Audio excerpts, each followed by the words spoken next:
All right, today I want to talk about Emu, the shadow ruler of the world government and the leader of the Gorosei. So we all have our theories as to what this character is, what they could be planning, but I think I haven't figured it out. And I didn't discover this, of course, myself. This was brought to light like 2 years ago by the GOAT Uteron, Japanese YouTuber who wears a Daft Punk mask. But he told me, well, all of us, about the Tale of the Bamboo Cutter, which is, a story that's over 1,000 years old in Japan. They don't even know who wrote this thing, but it's a story about the Moon Princess. And that's pretty interesting, right? Because we've seen this play out in other animes. Sailor Moon, Naruto is the most famous example. They're all kind of chasing the same dragon here with the Tale of the Bamboo Cutter, in my opinion at least, because I think we already see it happening in One Piece. And yes, this is leading to Emu being a woman. It is not a man, in my opinion. It is straight up woman, because she herself, I guess, could be considered the princess of the moon, or one of the moons of the One Piece world, as O'Hara, not the YouTuber, O'Hara, the actual place, the scholar, showed us that there are multiple satellite things around the world of One Piece. So it seems like Emu, in theory, could be the final princess that Luffy has to save, but not save her from a war-torn country or a dictatorship, has to save her from herself. But let me quickly just tell you what the Tale of the Bamboo Cutter is. So the story details the life of Kaguya Hime, a princess from the moon who was discovered as a baby inside the stalk of a glowing bamboo plant. After she grows, her beauty attracts 5 suitors seeking her hand in marriage, who she turns away by challenging them each with an impossible task. She later attracts the affection of the Emperor of Japan, and at the tale's end, Kaguya Hime reveals her celestial origins and returns to the moon. The story is also known as the Tale of Princess Kaguya. So, right there, a lot of things to draw away. 5 suitors. Gorosei. They are paralleling to that. That's who the Gorosei are. They are the 5 defectors of the kingdoms that we've already seen. We already speculated about Samurai Gandhi clearly comes from Wano. There's no other place he can come from. Unless he's like, I don't know, in Wano face or something. But I'm pretty sure he comes from there. And then, other than that, we have her falling in love with the Emperor of Japan. And in my opinion, I think in the One Piece story, this was Joy Boy. And before I let you guys talk, I think we've also seen parallels to this throughout the series. Through Enel, his story, his 5 disciples, what he did. Doflamingo, what he did coming down from heaven to the normal people, taking over with his 5 disciples. And as for the love story, I think we've seen that paralleled between Sanji and Pudding. And I'll go more into that, but let me hear you guys' thoughts on this. I love the Kaguya route. It just makes sense that Oda includes it. Like, it's such a, like you mentioned, it's an historical like story at this point that is included in so many Japanese fictions, some popular ones, and though the execution of their version of it may not be everyone's favorite, I feel like Oda probably has his head on straight with this. And so I came to a similar conclusion to give insight, and I have the thumbnail made for it. I haven't put out the video yet, where I'm not going to even reference the Kaguya thing in this thing, but the princess route. I think like what you said, like that's the last princess Luffy has to save.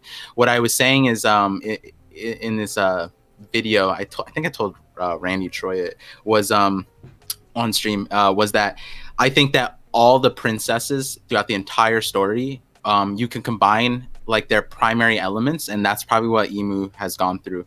And the most important one at the moment, well, you know, Vivi obviously, but Bonnie's probably the most important one to me in that regard, where Bonnie's technically the last Saga's princess that got introduced at the very beginning of the last saga, similar to the Alabasta arc where with Vivi, right? And so with the reason why that's important is because Bonnie has beef with Vegapunk. Vegapunk is this super advanced place that you know, obviously she can appreciate a lot of those things, but she does not forgive what he did to her father. And that trauma that she has gone through to see her dad cloned and cyborged and was bastardized essentially, and created like the seraphim of him, is like traumatic. And then we don't even know the backstory. Apparently the backstory of Kuma, and we don't know Bonnie's backstory alone, but those two things are probably going to be so heavy that it's going to be a taste of what Emu went through, because Emu probably is from the probably from the Void Century. I don't think that's a crazy take, but the Void Century had the Ancient Kingdom that was supposed to be more advanced than Vegapunk, and for some reason they fell to the world government, and Eames the head of it. So it might be that the reason why they fell was because they traumatized like this princess essentially of that. And so I had this theory that like Eam was a part of the Ancient Kingdom, might actually be a byproduct of the Ancient Kingdom, and they defected, and so like one way or the other, the whole princess theme definitely fits. That's one aspect of it. The other aspect of the moon thing, yeah, they're like Wano's connected to the moon. They're all the clans are moon named, for example, and they're from the Void Century as well. Like Kozuki means light moon, Amatsuki means heaven moon, which comes back to my one of my theories that I said that the Amatsuki and Kozuki probably had a civil war during the Void Century, and the Amatsuki clan is probably the one that joined the Gorosei, like the royal family, so to say, in other kingdoms. And so that heaven moon is very interesting. You see that moon name come again. Then you get the Sulong. The Sulong, a lot of people don't realize this, but they're actually 100% connected to Emu in the sense of their eyes. Emu was shown with the double layered eyes. When Minx goes Sulong, they also get the same red double layered eyes. It's a slightly different, but it's the same thing. And we got introduced to them right before we got shown Emu's eyes. It was the Zoe arc and then Reverie, right? And so and then also, how do they go Sulong? They look at the moon, right? They go look at the moon and get memories of their ancestors. And so yeah, there's various theories on that route. But here's something, I'm gonna hit you guys with my own thing in a little bit, but with this one, I don't know if you're aware of this, Zhoniin. One of the most important characters that Oda has introduced to us in the SBS, but also throughout the entire manga, to the point where people have been on a rabid search for him, is Panda Man. Panda Man's, Oda gave him the backstory that he was bullied as a kid growing up for claiming to have seen Princess Kaguya. And we don't know Panda Man's origins. He was shown even in Nolan's backstory, but he's been like literally everywhere. I think he was like on in Roger's flashback too, in chapter 0 that we referenced before. I think he's also there as well. And Oda's been talking about him so many times in the SBS, and even put his name on a poneglyph. And if Panda Man's anything, it could probably be a mink, right? Like that. If Panda Man was ever included in the canon story, probably a mink. And so for connecting those two dots, yeah, 100% I see the Kaguya reference to Eam, but I also see like a bunch of other. I feel like Oda's the kind of writer to, mesh a bunch of inspirations together, and it might be that Kaguya is probably one of the foundational ones. If I were to pick like on a multiple choice question. But yeah, I definitely see that. I love that train of thought. No, I really enjoyed the Princess Kaguya route. I mean, yeah, it was done in Naruto, and I feel like that's where some people are. They're like, oh no, like this was a Naruto thing. I don't want this in my One Piece story. I don't want this in my cereal box. But the thing with that is that Oda and Kishimoto are really good friends, and I feel like this is a chance to do it differently too. because I don't think anybody's gonna see this like Kaguya story and be like, whoa, you know, like we're gonna have Madara come in here too. What's next? No, like the way Oda has been setting up this whole side story with Imu, which is crazy because we haven't met them once yet. Like literally, they're just a random character that we think is going to be the final villain, right? And we have no real inklings as to how we're going to get there. We have Luffy gunning for Pirate King, and then somewhere along the way, he's probably going to go fight Im. Like that's just kind of like how we're all imagining this. And I'm on the same boat. And if it does have that princess route, then that could give more validity to why Luffy needs to go there. Because there's another princess that just needs subjugation, apparently. Which I'm down for. I'm down. No, you're not. It's a good meme. It's a good meme. Luffy always meets the princesses. I don't know what it is. Yeah, but you could say a Pokemon harem. collector. The meme is a harem side, not a subjugation. Okay, I don't know what memes you're seeing. Like, no. Subjugation is the same thing as romance, or not romancing, but you know, like becoming friends with somebody. Subjugation. I just want everyone to know Sai is married. He's not. He's memeing around right now. Subjugation is a term of endearment. Hey, not all marriage is created equal. Oh no. No. Zhoniin's running with it.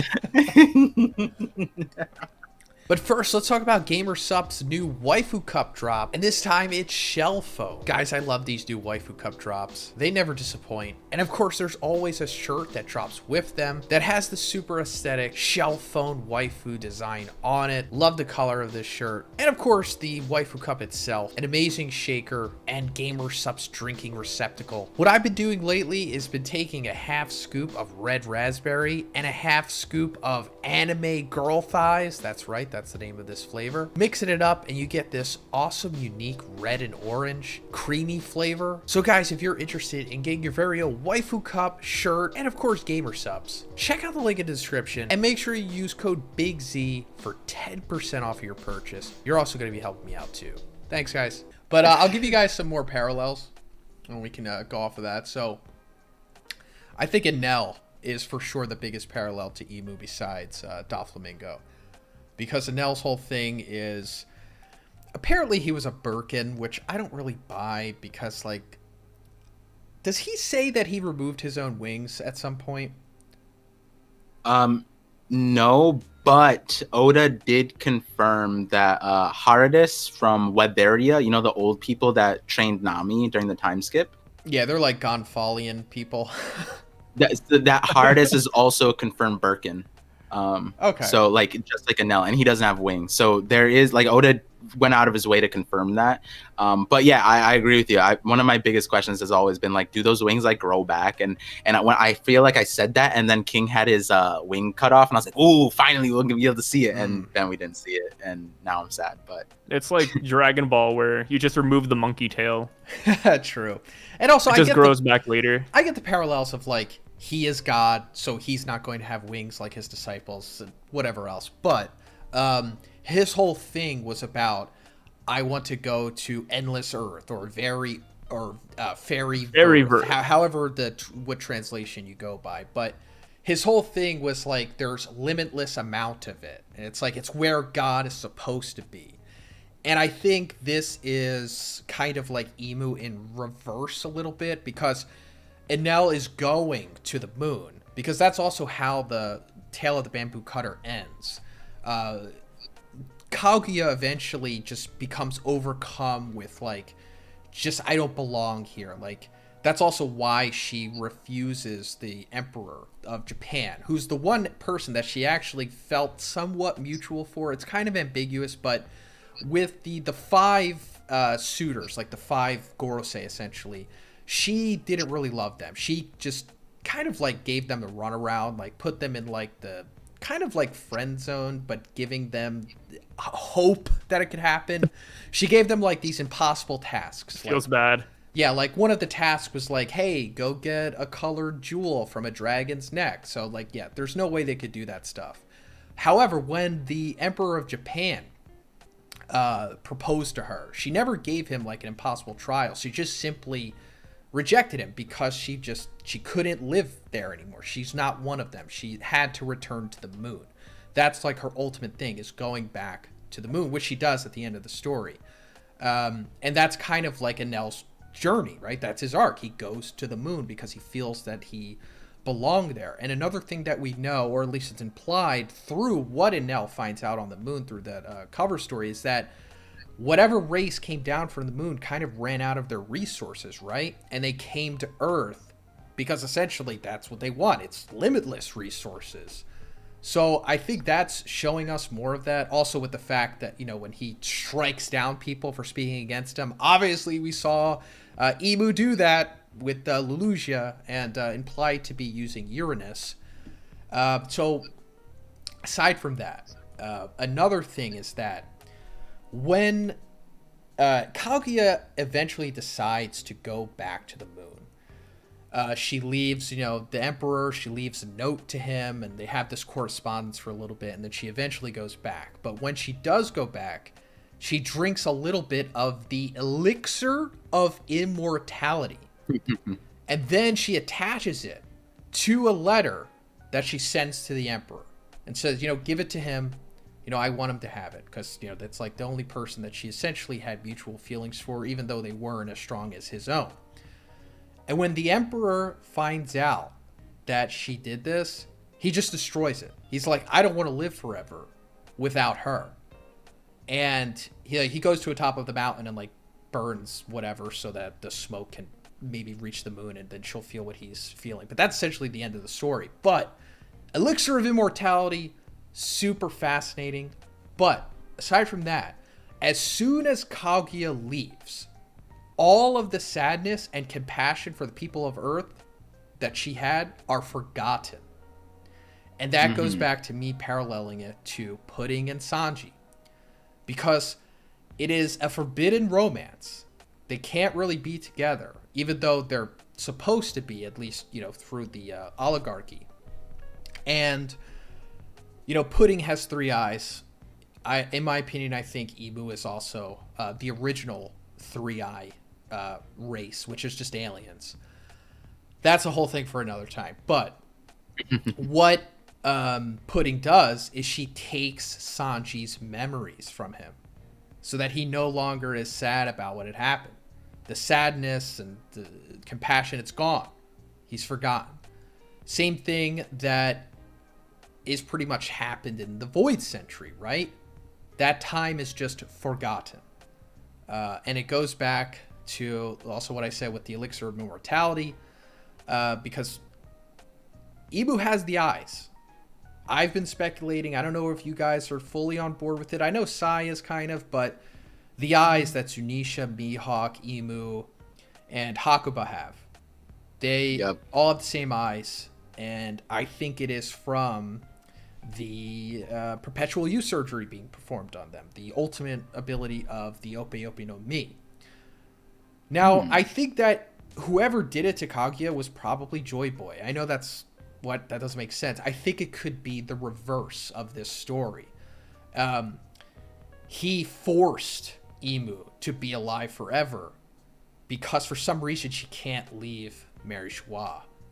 And I think that's where the true elixir of immortality is, which could be the chrysanthemums, the flowers that we always see associated with her.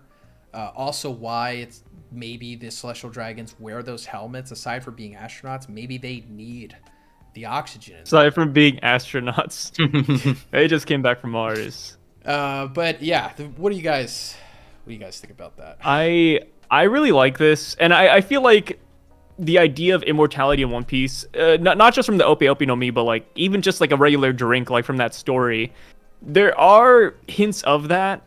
I know it's filler, and Oda probably had nothing to do with this, but there was an elixir of immortality hinted at in an early filler of One Piece, where they got it from the dragon blood, which I thought was always really interesting because it's like, oh, that was like before celestial dragons were a thing. That's before the perpetual youth surgery was a thing.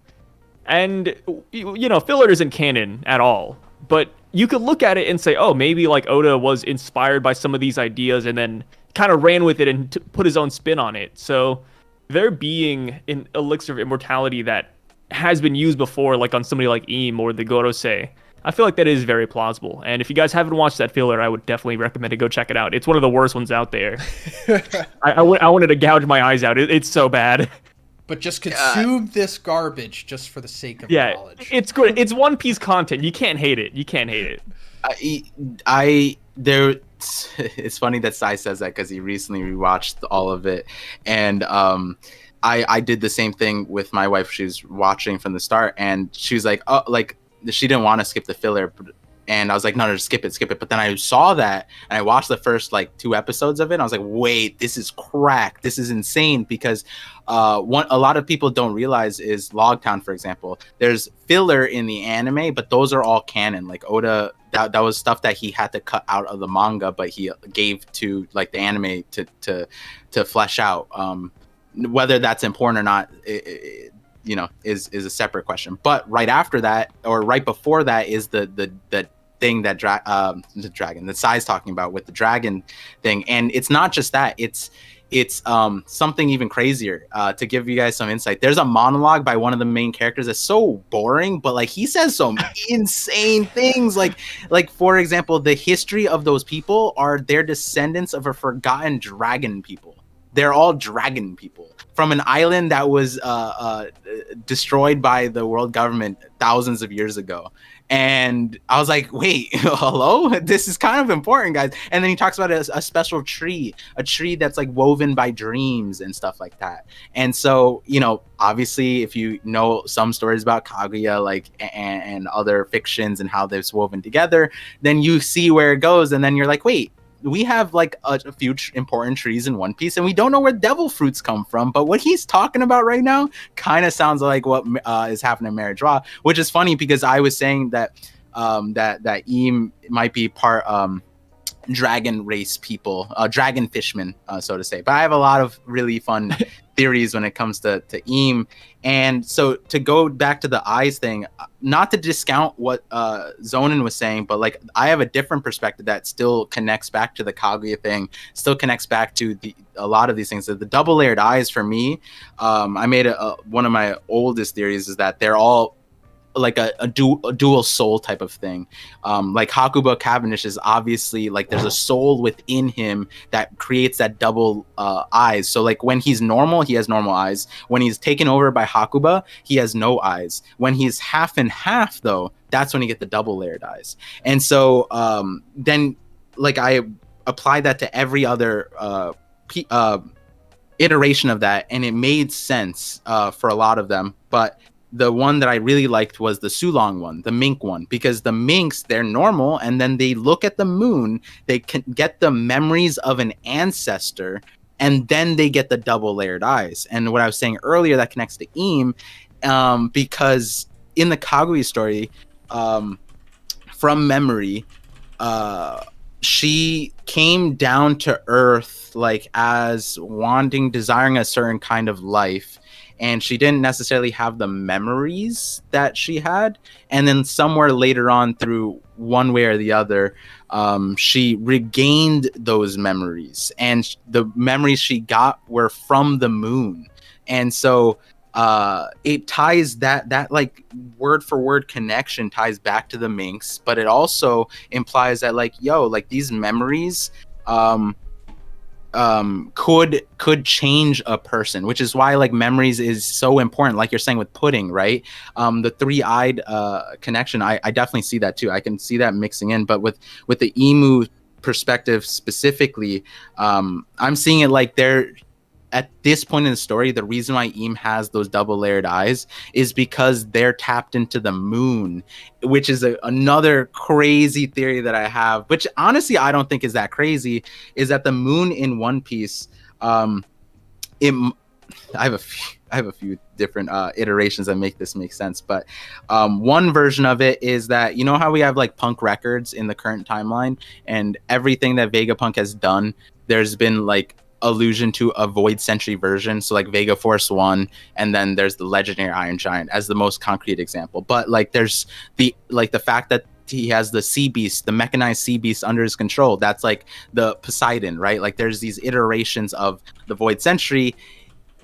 into what he's done. And so I think that the Punk Records is also something that would make sense that exists in the past, because why would he be the only holder of his devil fruit, right? Luffy's not the first holder of his devil fruit from what we understand. And even if he was the first person to take it to Vegapunk's extent, there has to be some source. So my thought line is that in the Void Century there was a larger version of Punk Records, and where I landed on was the moon because of various connections. One of my favorite ones is that the moon clans on Wano, like all of them are named moon clans, but when you zoom out on Wano and you look at the map of Wano, it's shaped like a brain. It's even split up into 5 parts where you get like the frontal lobe, parietal lobe, like the brain stem. Like Oda even drew a brain stem. I was like, why did he do that? You know, and so there's a lot more of those connections, but one way or the other, if Eames looking at the moon and getting memories from it,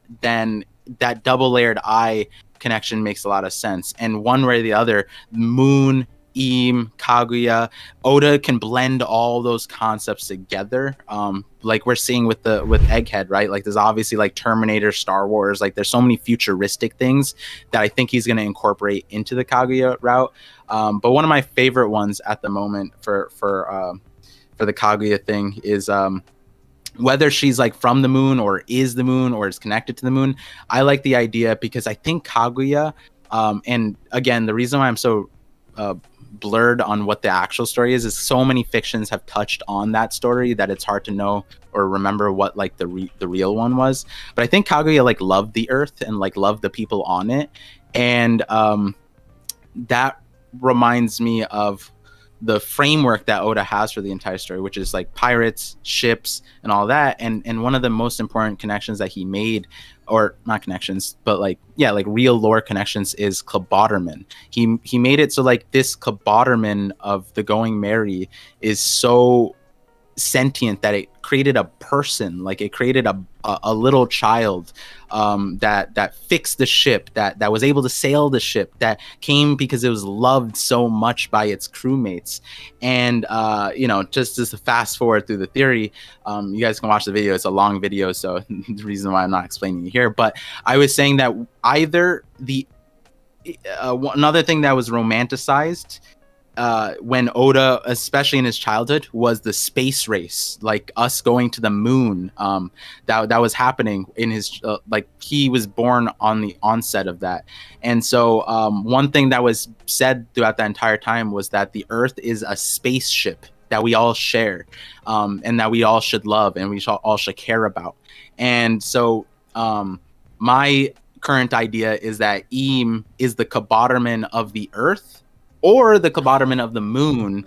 And the moon one makes sense because the moon is like a desolate place that was abandoned. They jumped ships to a blue Earth, to a better ship. But I like the Earth one because the way that would fit in with the Void Century, right? Because the other part of a Kabotterman is that they show up when their ship is doomed. So it would play a really cool role for Kaguya Eam to see like the thing that they love is doomed, and that's why they showed up. That's why they're in power. That's why they're trying to reset the equilibrium so that they could survive, or like life can be maintained and stay the same, which is, you know, can be problematic in a lot of different ways. So one way or the other, I love the route with Enel, Kaguya. So many parallels in One Piece, 100%. So I do like what you're saying with the eyes meaning dual souls, because that's very plausible as well. I'll say 90% sure on the immortality, the perpetual youth surgery, but I'm open to other stuff for sure. And I like the parallel soul thing because, you know, how else would you explain Hakuba? But going back to what we're talking about, the dragon stuff, which is, it leads me to the final thing that I want to discuss here, and it's what Imu's devil fruit, which I'm pretty sure she does have one for sure. She has to. It just wouldn't make sense. It's got to be broken. Well, it is. It's the best devil fruit. If it is in fact this one. So, in the Tale of the Bamboo Cutter, the moon that Kaguya Hime ascends to, it was like a mythical type of place, more so, not like more so literally supposed to be the moon. But it's referred to as, get this, the Undersea Dragon Palace, which is the palace of Ryujin, or the Dragon God. And I think that's what her fruit is. It's going to be something like the fish fruit mythical model Ryujin, which would be like Dragon King model. And this allows her to have control over water. Like, that is her ability. And that explains why the world is the way that it is, and why devil fruits have a weakness to water, because she made it that way. It angers the sea god, or the sea devil. That is Imu. She is the sea devil. She was the whole time. She orchestrated all of this, and that's why the tides are the way that they are, and how everything came to be with the calm belt and the Grand Line. Also, why the jewel ice sheet perpetually regenerates when it's broken, because this is like a whole other thing. But I think when she had the mass slaughter of the ancient giants, that's where their grave is, and she made it so that the ice can never fully be broken, so that they'll never be discovered. That's also how Moria got oars and whatnot. Also, and why did she kill them? Because I think she used them to make the Grand Line. Not the Grand Line, I'm sorry, the Red Line. Moria says that they were continent pullers in the past. I think that lines up. And then after she had them do that, she slaughtered all of them and then threw them in the jewel ice sheet. But aside from that, I think that her devil fruit is this. And she has the ability to control water. Not like a Logia, like she can't produce it, but I think she could just control it if it's there. I think one thing interesting about the water controlling ability is that we know that Oda wants to get goofy with the One Piece fights in the future, right? Like, Luffy has this cartoony Gear 5th ability. So when I put the water in terms of Luffy fights, I could see Oda mixing in art styles too, like getting absolutely bonkers with it. So if Kaguya does control water, like a lot of people are assuming, maybe he brings in watercoloring. Yes. I know that sounds ridiculous, but I'm just like, if Oda's going back and he's doing the rubber hose animation with Luffy's Gear 5th, then, watercoloring, realism, I feel like we're going to see a different art style altogether when we get to that finale. Yeah, wait, it's a clash of art styles. I think you're thinking the same thing as me, Par, but go ahead. Whether Eam Did has it just trigger a primordial fear? What happened? I'm like, because the way you said that, like, just was so, I don't know, the watercolor thing. Like, I feel like if I said that in a video, people would be like, nah, he's crazy. But like, the thing is, I said, the way I see the end stage of One Piece, not necessarily gravitating toward devil fruits, where it could, right? Like, an ultimate devil fruit would make a lot of sense. I'm not saying that it's not there. But if Eam is truly from the Void Century and like a progenitor of a lot of the like devil fruits and power systems or whatever, or connected to at least, then I could see them having a similar power as like the original Nika, for example, right? Like, if Nika is in a devil fruit and is procured from a source, right? Like, then that original person didn't have a devil fruit. Devil fruits came from that person, and Nika apparently has the power of, like you said, like imagination. And so I have an entire video that says that Eam's name might be Eam Majin, so like imagine, and that ties back to a wordplay that seems like it could be there with Void, Empty Throne, and Eam. A lot of those the kanji behind them can be connected to the word imaginary. And so what I was saying is that the last fight would be a battle of imagination. That sounds goofy, but the thing is, like, imagination, it's not like the same things clashing. We, like, Zhoniin just said, like, I think we're thinking about the same thing, but we might say it in a completely different way. And one of the things I was saying is, well, Joy Boy is being connected to music. You can get a message across music differently than a message across a book, differently than a message across a painting. And the thing is, what we saw of Eam at taking out Lelucia was them holding a paintbrush. So what I was saying was that Eam might be able to evocate their imagination through painting, and Joy Boy through music, and it might be that's the clash. Whereas like we see Oda, right, his version of that is he does it through a manga panel, right? Like his imagination is there. And so I would love it if Oda did that and put those imagination tools against each other. And water painting, like coloring, that would be so sick from a visual standpoint, from like a industry standpoint, from like so many different directions. And I agree with what Zhoniin said, like one way or the other the water powers are going to come through. I think that like the water powers are definitely going to come through. It's just it's just how creative Oda is going to be with it. And I see as far as what Sai is saying with the water painting. I love that a lot. This is a great way to end the video because Sai, just like Par was saying, the watercolor stuff is not far-fetched because there could be, first of all, parallels to Miss Golden Week. First of all, Giola. I love you. No, Giola's coming next. This is like where the bomb's getting dropped. The bomb's Oda getting loves dropped. these weird AF characters, man. Like, so look at this. I don't know what Look it is. at this thing that Giola makes. Okay? This is the story of One Piece. This is what we were talking about. Look at the person to the left. That's Imu, the eye right there. And you see on the left of the person, it kind of represents what's happening with Laugh-Tale. I think, in my opinion, she's taking Laugh-Tale and then snuffing it out, and then the person below, right with the crown, who is Momo in this instance, but I think that's Joy Boy. I'm trying to pull up the painting myself, but I know what you're talking about. I have the image in my head. Oh no, I That is posted it in cursed Discord. artwork. I can't believe Giola's canon. The thing is, Giola isn't like 100. I'm not. Don't break discounting her what at it and Giola pull did. down. Don't break her. Yo, I forgot that she's there, honestly, because she was off Dressrosa fighting. But Miss Golden Week, 1000%. One thing about Miss Golden Week was that she broke into prison and broke out Baroque's work. Like basically solo. Everybody didn't like. She was basically the person who did it, and she broke out even Crocodile, but Crocodile didn't go. And the thing was, right before that cover story ended, what she did was she painted using the colors, rainbow color, and she showed everybody who saw it their dreams. And we saw what Crocodile's dream looked like. We saw Mr. One's, I believe, as well. And so like there we go, another connection from painting and how powerful painting can be. And then Giola's one, 100,000%. When Giola showed up, I was like, wait, this is kind of insane. How do you beat this?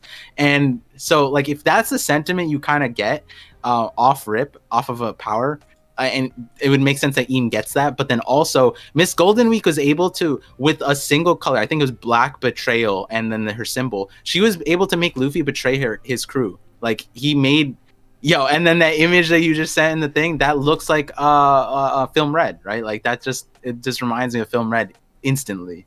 So I see it. Yo, I love this. This is my favorite conversation recently. Yeah, Woo. just snuffing out the sun. That is like the whole thing, right? The D, which we assume means dawn. And also, I don't know how much we want to put on this, but this other picture I sent of Giola, split down the face, could be the whole two souls thing, but also her chest looks like the Ope Ope no Mi. Yeah. Amalgamation of devil fruits. Yeah, Giola's cursed. But yeah, we can end it there.